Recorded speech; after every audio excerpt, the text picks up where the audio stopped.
Welcome. The hostages of fear. Why some people are more afraid of the world than others. The signs and tells of a weak mindset. Baseless fear.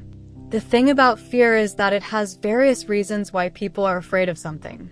For spiders, it's usually due to their looks that some are afraid of. For other things, it can manifest after a negative event, even if before then the person did not have that fear.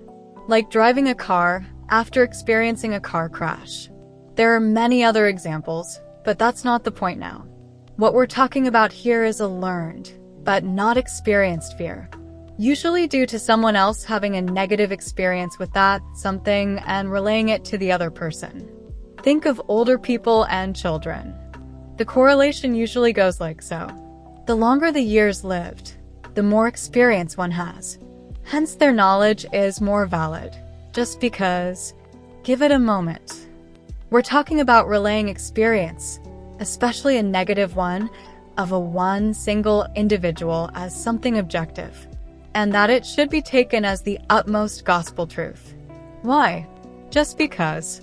As an example, think of the 1998 movie The Waterboy with Adam Sandler and Kathy Bates.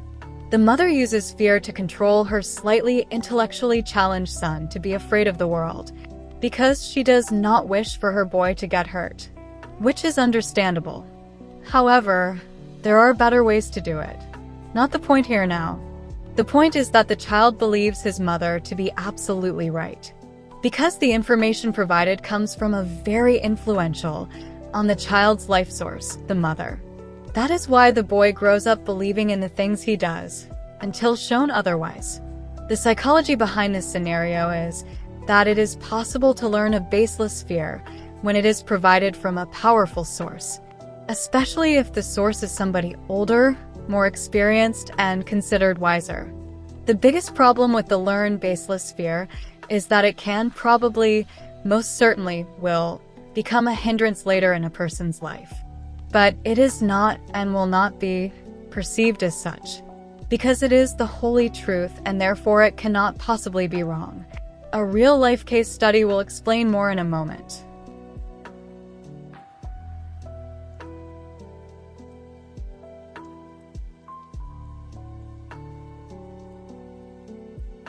This is a real-life example of a learned, baseless fear that has no ground besides having been taught, and is utilized without being recognized as a problem. A person can be afraid of many different things.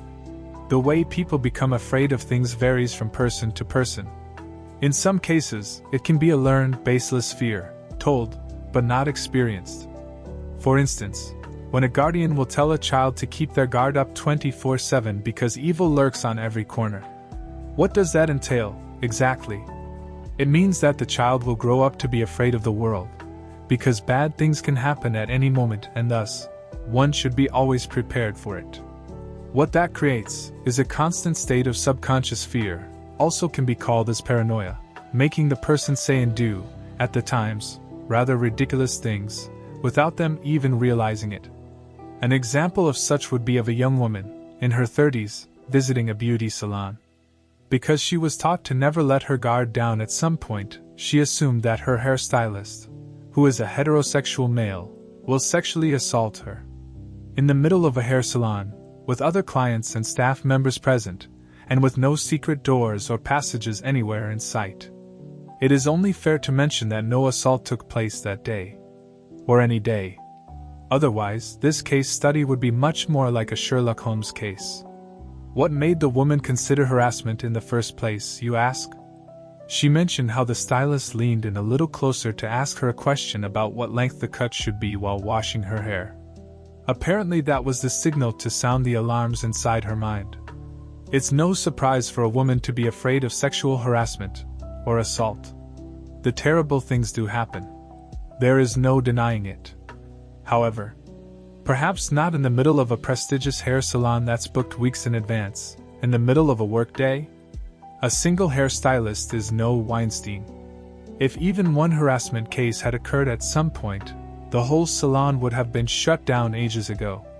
And yet the woman proceeds with her beauty treatment in battle-ready mode just in case. After a few additional questions, it was revealed that after certain life events, which probably became the groundwork for the weak mindset that the young woman had been raised by an elderly female guardian.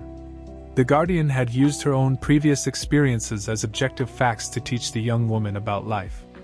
One of which was, every man is a scoundrel that will hurt you. It's understandable to teach children to be careful and not to talk to strangers and such, but this isn't the type of a situation. This is a case of a weak mindset and its perception of the world as it was taught. Which begs the question, would the young woman have felt more at ease if it were a homosexual male that was styling her hair? Or does the emphasis lie on the male part only? Either way, the point remains, the woman was taught to view males as a threat. The setting for the threat was never specified, which is one part of the problem. The rest lies with the young woman's own weak mindset that does not question the truths taught, hinting at a lack of analytical skills that are an indication of a weak mindset. Everything is related. Of course, the situation could have been worse if the woman had acted on her assumption. No need to cry wolf if nothing is happening. However, even if nothing happened, it already did enough damage to the person's mind, because the mind now is on full alert, straining itself needlessly even more.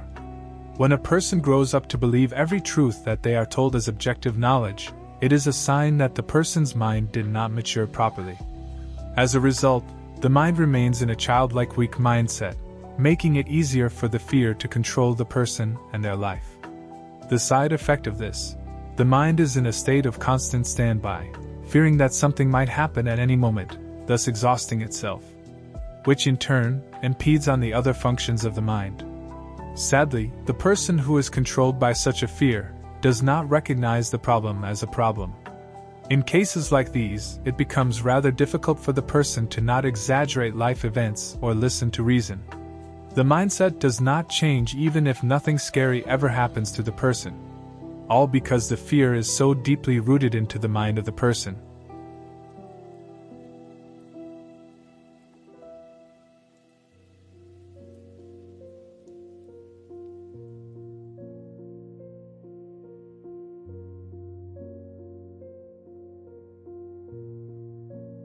Welcome back. Now then, in reality, the teachings passed down are only one person's bad experience, or an accumulation of multiple outside experiences. This problem occurs when personal experience is perceived as objective knowledge, meaning that if it happened to me, it will most definitely happen to you too. Well, of course, if doing it with the same kind of a mindset as the other person. In other words, if doing something with fear as the basis for the action, then the outcome most likely will be a negative one. Kind of like trying to pet a dog while being scared out of your mind about doing it. Dogs sense fear. Sometimes they will react to it rather aggressively because they sense the intensity of it from the person. And out of pure instinct will display an aggressive behavior, which will be perceived as a dangerous attack on the person, which is not the case at all. The dog only reacts aggressively to fear because it does not know the intentions of the person in question. The dog only senses the strong emotion, the fear, and is reacting to it, rather than the intention, the possibility of pets. Of course, if the dog's owner shows the dog that everything is okay, has a good relationship with their pet, and the dog trusts their owner, then no harm will come to anyone. Now let's take a look at the same situation from a different angle. What if the person trying to pet the dog loves them and is not afraid of them, but the dog is timid instead? For the sake of the argument, let's say that the petter has prior knowledge on how to correctly approach the dog in this situation, without causing the pooch any additional distress. Even if the dog, for whatever the reasons, is afraid of people in general, but is approached without fear and carefully still, then no harm would come to anyone as well, as long as the people around the dog would remain calm too. Due to their heightened senses, dogs react to their surroundings quicker and sometimes more intensely, which can be problematic if lacking the right know-how. But on that another time. Alternatively, even if one person, who is madly afraid of dogs, participates in the petting situation, even from the sidelines, and an injury occurs to the petter, the I told you so will most definitely follow suit. As a result of that, the fear will only intensify, causing the person to boast about being right about everything from the start. Now let's circle back to psychology. When a person is afraid of something and is of a weak mindset, they tend to display two crucial signs: trust issues and fear projection. We'll discuss the fear projection right now and save the other one for later. When a person is afraid of something, they tend to project their fear onto the rest of the world. For instance, "Don't swim too far, you'll drown," says someone who does not know how to swim, regardless of the fact that the person who wants to swim can and is not afraid to. Same thing happens after a tragic event is witnessed, like seeing someone drown. Sometimes it doesn't even have anything to do with their personal experience. Sometimes their fear for a specific factor is based on other people's negative experiences. Because number one, those people experienced it. Number two, had a negative outcome. And number three, are now afraid of that. Going by that logic, a weak mindset thinks to itself, "I must be afraid of it as well, because that's what happened to those people." Who are those people? What connection do those people have with the person? And why should the person be afraid? Who knows? The strength of fear is directly related to the impression it has left on the mind. The weaker the mind, the bigger the impression. Why? Because a weak mindset is prone to scare tactics and a strength in numbers mentality. If one is afraid, then we all must be. Simply because. Which can backfire miserably, but about that another time. The main point here is weak mindsets usually stem from some sort of mental development impairment. In this particular example with the learned fear, it is that the nurture had impacted the newly developing mind with scare tactics. Why did it happen? Because telling a child to be afraid of something is easier than trying to explain it properly so that the child can learn how to think and choose for themselves. This usually happens when small children are underestimated by adults due to them being small and children who don't know any better. Of course, they don't if nobody ever took the effort of explaining to them so the child can understand. When people are afraid of the world because they were taught to be, they are unable to teach otherwise themselves. They never truly learned anything for themselves, but rather were simply told how to think and feel. As a result, they are only able to relay their own personal experiences as objective knowledge, which with age has become their solid understanding of the world, and should be taken as such, no questions asked. With the help of psychology, it is possible to learn how sometimes scary things are nothing to be afraid of, like having a tiny cuddly puppy held, instead of facing a big, scary dog nose to nose. The process is called desensitization. It works for people and pets. It's a bit difficult to be afraid of the boogeyman if it's a Mike Wazowski, right? The lack of an ability to question the reality of things is what separates a weak mindset from a strong one. No, this is not the philosophical case of to be or not to be. This is the question of providing and/or obtaining the necessary survival skills the right way for the sake of one's future.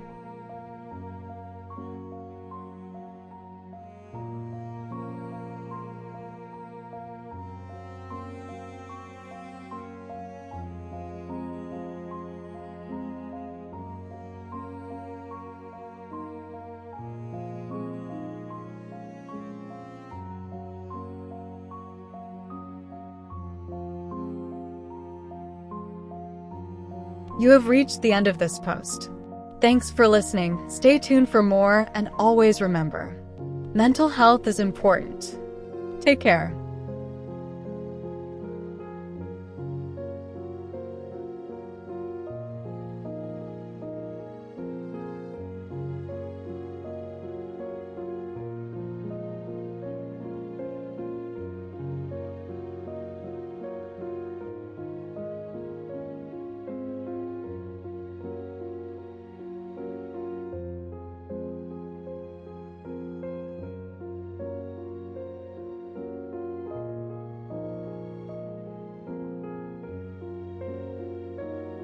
If any of this made you think about where you stand, good.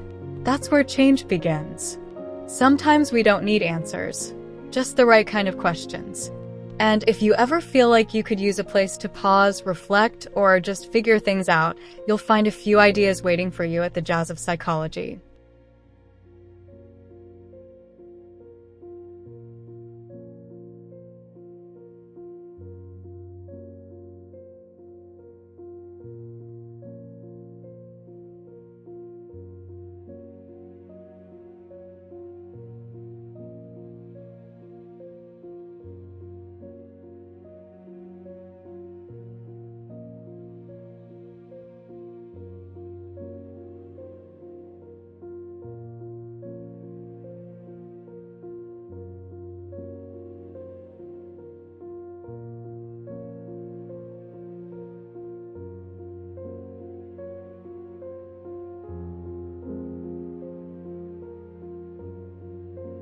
Next time, we'll explore more about makeshift gods and how they shape our perception.